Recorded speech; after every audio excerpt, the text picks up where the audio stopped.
China just dropped a new open model that beats ChatGPT-5 in PhD level exams. And the crazy part is, they say it costs less than 5 million to train its model. If you still think AI is all about who owns the most Nvidia GPUs, this should mess with your head. Now listen, I'm not here to hype China. I'm not here to wave any flags. I'm just here to tell you that Kimi K2 should change the way you think about the power in AI and what it means for you if you build or invest in this space. Now let me walk you to the old story of compute, what Kimi K2 is, and what China is trying to do with it, and what your takeaway should be from all of this. For the last few years, the comfort story in Silicon Valley was simple. We control 3/4 of global AI GPU clusters. Performance sits in the US as of May 2025. China is at 15%. That's from the Epoch's analysis. The strategy? Export controls.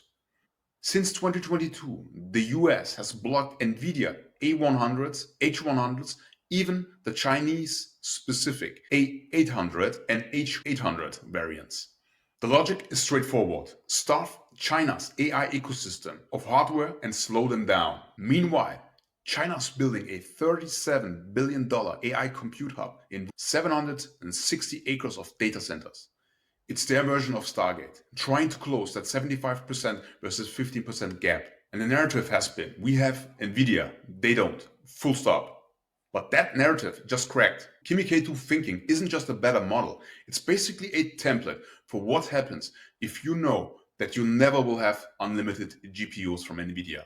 This is Moonshot's K2 Thinking 1 trillion parameter model, but only 32 billion active during inference. Mixture of experts, already huge in efficiency wins. And here's the real flex. It's natively 4 bits quantized. They basically trained it quantization aware from day one. That usually means trading some capabilities for efficiency, but Kimi didn't lose performance. Halved memory usage, cut latency, and still beats full position competitors. This isn't post-training compression. It's baked in. And here's the performance. 44.9% of humanity's last exam. That's a new benchmark from Case and Scale AI. 2,500 to 3,000 graduate level questions across 100 subjects. Designed to be unsolvable by current AI. Kimi K2 outperforms ChatGPT-5 and Claude Sonnet 4.5 thinking on it. In browse comp, 60.2%. Bench verified, 71.3%. VentureBeat called it the new benchmark leader among open models. It's on Hugging Face. You can download it. And here's what amazes me again about Chinese models.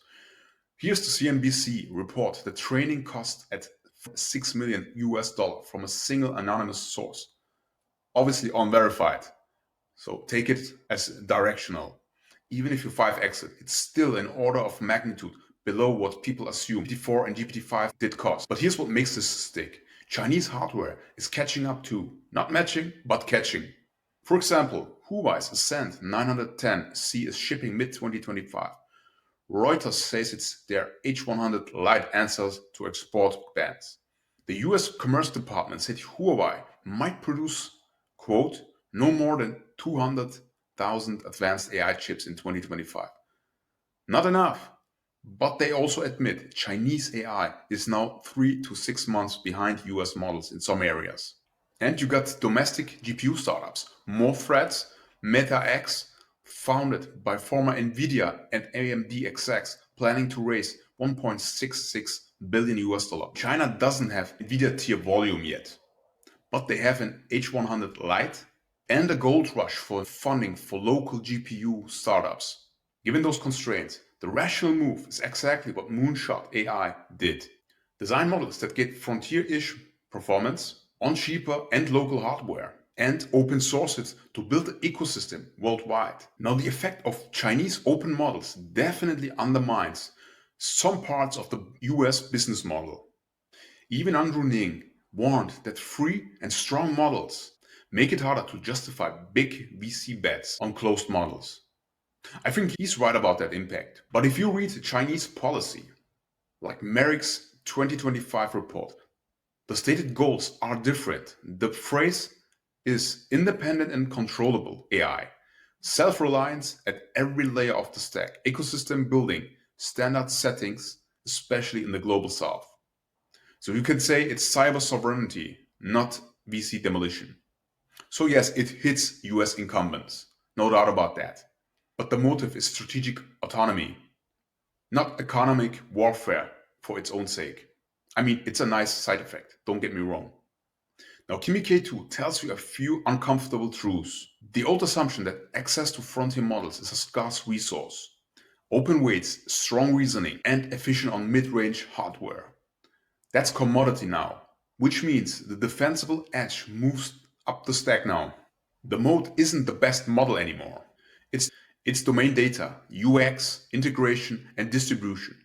The regular stuff that touch end users. It also means the asset class of frontier model labs needs a repricing. Moonshot's cost structure, even if inflated, is an order of magnitude below what US hyperscalers spend. You cannot just bet that export controls permanently guarantee you the lead. Huawei, more threats, they are tangible proof that China is moving fast in the space. And you need to think about reasoning per watt, not just benchmark bragging rights. The performance gap is now measurable in months, not years. You should actually test Kimi K2 Thinking. The gap nowadays is really small to US frontier models. It's really small. So here's my verdict. The US still dominates the raw flops numbers. But Kimi K2 is high profile proof that efficiency plus open weights can stress test that wall. Sanctions are buying time, but they also train your competitors to work efficiently and lean. So 3 things to watch. The Chinese chip curve. Does Huawei move from up to 200K chips in 2025 towards real volume at smaller nodes and better yields? Next, 3 open Chinese models. Do you see more Kimi-style releases open in 4-bit aware mixture of export style that matches or beats GPT-5 tier on hard benchmarks? And third, US policy pivot. Do US actors double down on compute control only or start pushing serious open models to counter Chinese ecosystem? I mean, think about it. The world relies on open models for the most part. They will deploy open models. Will the US be leading in this ecosystem, or is China basically the winner in this open world of models that African, South American, basically the whole global South will use and the rest of the world? Think about it. So no waving Chinese flags or hyping Chinese models. It's just me being a fan of open models and open source AI technology. So my recommendation, go test the model. It's incredible. And then I see you next time.